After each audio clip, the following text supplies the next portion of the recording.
Assalamualaikum. Hai guys, para wise people dimanapun Anda berada. Kembali lagi pada episode takdir kali ini, kita akan mereview sebuah buku dengan genre self-improvement.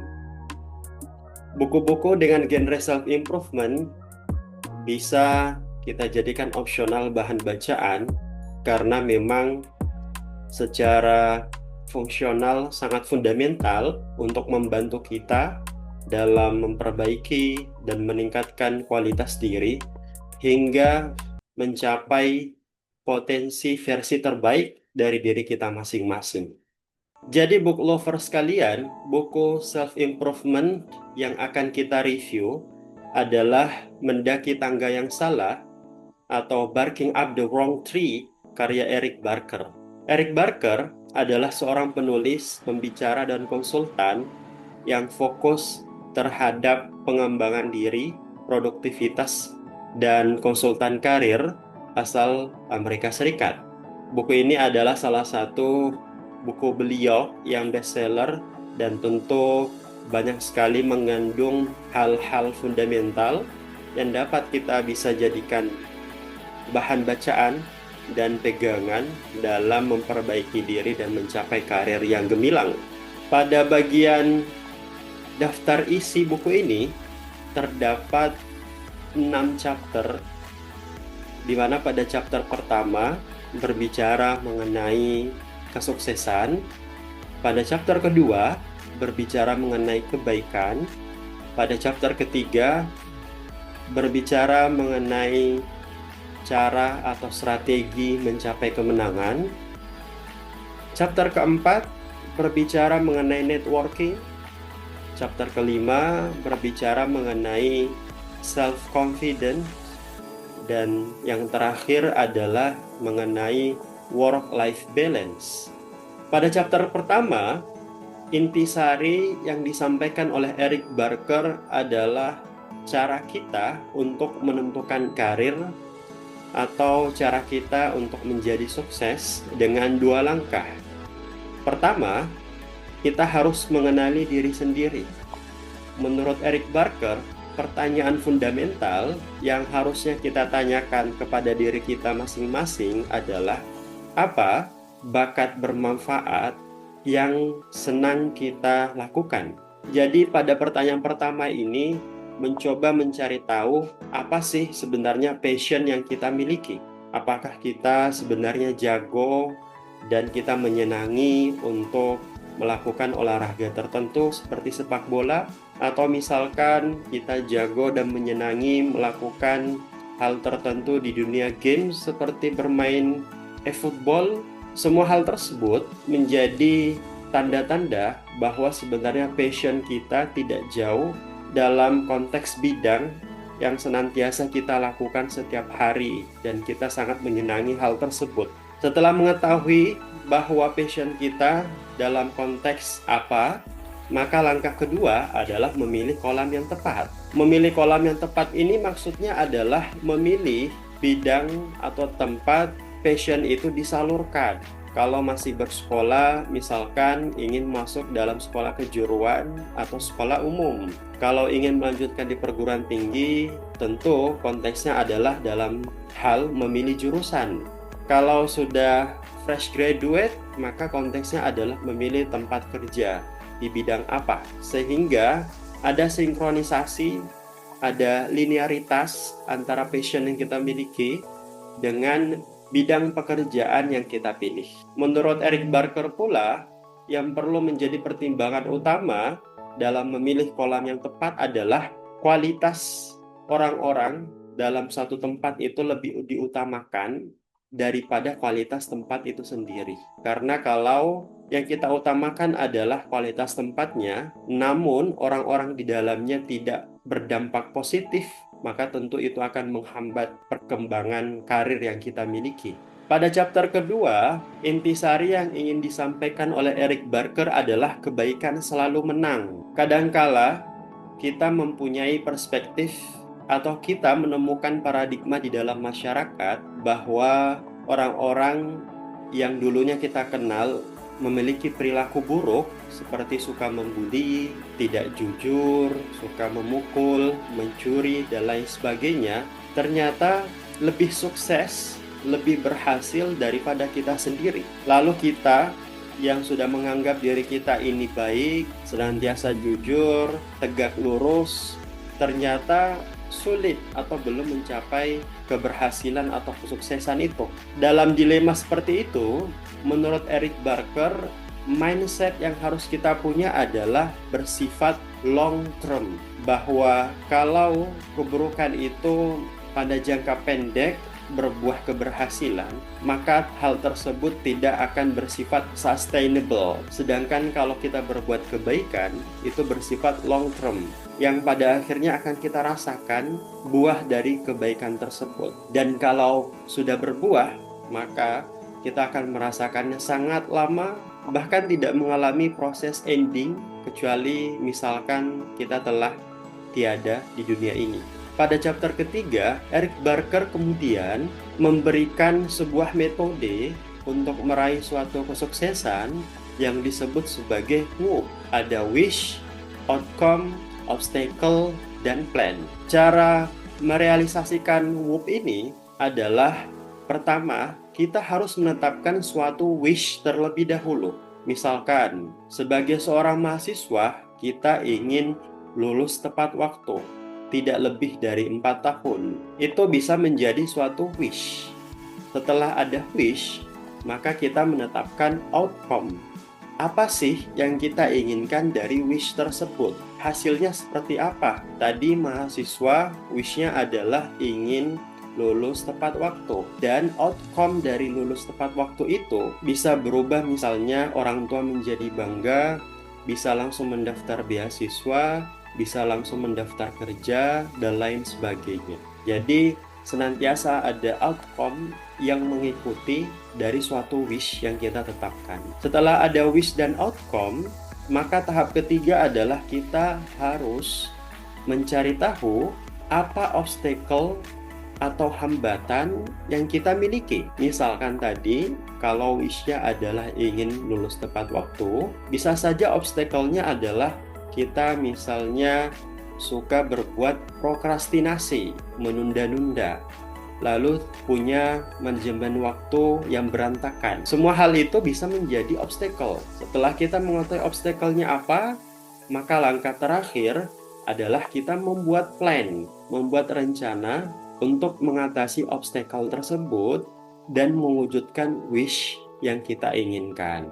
Misalnya, dalam konteks obstacle-nya adalah suka berbuat prokrastinasi dan tidak punya time management yang bagus, maka plan yang bisa kita buat, misalnya kita mulai menyusun schedule dalam buku catatan atau notes gawai yang kita punya. Kalau sudah waktunya untuk melakukan kegiatan yang kita telah schedulekan, lalu muncul perasaan ingin menunda-nunda atau rasa malas, kita harus mempunyai prinsip bahwa kalau itu muncul, maka kita langsung misalnya melihat schedule tersebut di buku catatan atau gawai yang kita miliki, lalu berusaha berkomitmen setidaknya mengerjakan 30 menit walaupun dalam keadaan malas itu sendiri. Itu bisa menjadi salah satu plan yang kita bisa tetapkan. Lanjut ke chapter keempat, takeaways atau inti yang disampaikan oleh Eric Barker ada 5 hal. Poin pertama adalah pahami kekuatan diri. Yang ditekankan oleh Eric Barker, kita harus mengetahui tipe kepribadian yang kita miliki. Apakah kita ini termasuk introvert, extrovert, atau ambivert? Lalu Eric Barker menekankan pembahasannya kepada tipe kepribadian introvert. Menurutnya, introvert itu bukanlah suatu anomali, karena paradigma masyarakat yang berkembang adalah bahwa kalau memiliki kepribadian introvert, maka komunikasinya akan buruk dan sosialisasinya akan terbatas. Dan itu bisa menjadi suatu kelemahan. Tetapi menurut Eric Barker, orang-orang dengan tipe kepribadian introvert adalah orang-orang yang benar-benar bisa menekuni satu keahlian hingga benar-benar menjadi expert di bidang keahlian tersebut. Contohnya saja seperti Albert Einstein, seorang fisikawan terkenal, Paul Erdos, seorang matematikawan terkenal, dan lain sebagainya. Walaupun kita tidak memungkiri bahwa orang-orang dengan tipe kepribadian introvert cenderung memang memiliki hubungan yang kurang baik dengan sesama karena fokusnya teralihkan kepada bidang keahlian yang ditekuni itu. Misalkan saja seperti Albert Einstein tadi, dia sangat ahli di bidangnya, walaupun hubungan dengan keluarganya, dengan anak-anak dan istrinya kurang baik. Lalu inti kedua adalah mengenai networking. Eric Barker menekankan pentingnya mengenai networking, punya jejaring, punya hubungan dengan orang-orang tertentu. Bahkan Eric Barker mengatakan bahwa networking terbaik adalah persahabatan. Jadi kita membangun networking kalau ingin berkualitas dan sustainable adalah dengan cara persahabatan. Poin ketiga adalah utamakan memberi. Eric Barker mengajak kita untuk senantiasa menjadi pribadi yang tergolong sebagai givers, bukan takers. Kita harus senantiasa menjadi orang-orang yang memberi, bukan yang menerima atau mengambil. Karena dengan demikian, kita mempunyai efek terhadap masyarakat luas. Poin keempat adalah lingkungan positif. Untuk poin keempat ini, selaras, senada dengan apa yang kita bahas di chapter pertama, bahwa kita harus mempunyai lingkungan positif yang dimana orang-orang di dalamnya sangat positif, baik dari segi pemikiran, kepribadian, sehingga itu bisa menginfluence, berpengaruh kepada kita dengan pengaruh yang positif pula. Dan poin terakhir adalah mengenai senantiasa bersyukur. Eric Barker juga mengilhami untuk kita semua memiliki salah satu bentuk kecerdasan emosional, yaitu bersyukur. Dengan bersyukur, kita dapat terhindar dari stres, khawatir, dan lain sebagainya dalam konteks emosi-emosi negatif yang tentu berdampak negatif terhadap perkembangan diri kita. Pada chapter kelima, yang disampaikan oleh Eric Barker adalah self-confidence needs self-compassion. Bahwa kita tidak hanya harus mempunyai kepercayaan diri, self-confidence, dan kita tidak boleh berhenti pada kepercayaan diri saja. Karena self-confidence needs self-compassion. Kepercayaan diri itu membutuhkan belas kasih, penerimaan terhadap diri sendiri. Apa fungsi dari self-compassion? Fungsinya adalah kalau misalkan kita ingin mencapai sesuatu dengan percaya diri, namun ekspektasi yang kita inginkan tidak terwujud dan menyalahi realitas, maka kalau kita tidak punya self-compassion, kita akan terpuruk dengan kegagalan tersebut. Itulah fungsi dari self-compassion, penerimaan diri, belas kasih terhadap diri sendiri. Fungsinya adalah mencegah kita untuk terpuruk, untuk terlalu kecewa, untuk terlalu bersedih dengan kegagalan yang kita raih, dan bisa kembali bangkit dan terus berusaha, pantang menyerah. Pada chapter terakhir yang disampaikan oleh Eric Barker adalah work-life balance, bahwa tidak hanya bekerja. Kita tidak boleh hanya mendedikasikan hidup kita untuk bekerja saja. Karena kalau yang demikian terjadi, maka pada suatu titik kita akan mencapai burnout. Kita terlalu kelelahan, bahkan dalam suatu case bisa menyebabkan kematian karena kita hanya bekerja saja dan tidak memiliki keseimbangan hidup yang baik. Dalam mewujudkan work-life balance, menurut Eric Barker, kita harus memiliki 3 hal. Pertama adalah time management, manajemen waktu. Menurut Eric Barker, dengan meng-highlight penelitian yang dilakukan oleh Profesor Carl Newport dari Georgetown University, mengatakan bahwa sebelum kita tidur, kita hendaknya membuat schedule, yakni daftar kegiatan yang ingin kita lakukan esok hari. Dengan begitu, tubuh kita menjadi lebih rileks karena telah mengetahui apa yang akan tubuh lakukan esok harinya. Poin kedua yang harus kita miliki sebagai bagian dari work-life balance adalah skala prioritas. Kita harus punya skala prioritas, yakni menentukan apa dulu yang harus kita selesaikan. Dan poin ketiga adalah menetapkan batasan.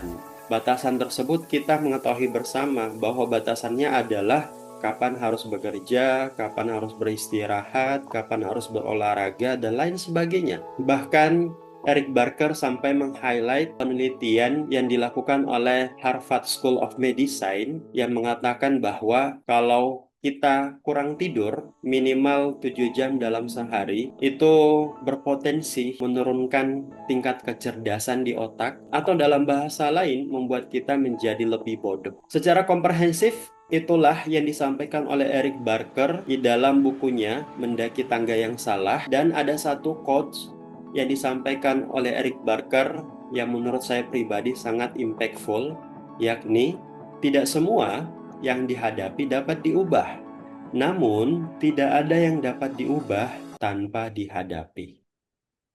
Baiklah para book lovers sekalian, itulah review buku Mendaki Tangga yang Salah karya Eric Barker. Semoga kita bisa menyempatkan waktu untuk membacanya secara paripurna, dan semoga review buku ini bermanfaat bagi kita semua. Saya juga mengucapkan banyak terima kasih sudah menyempatkan waktu untuk menyimak review buku ini.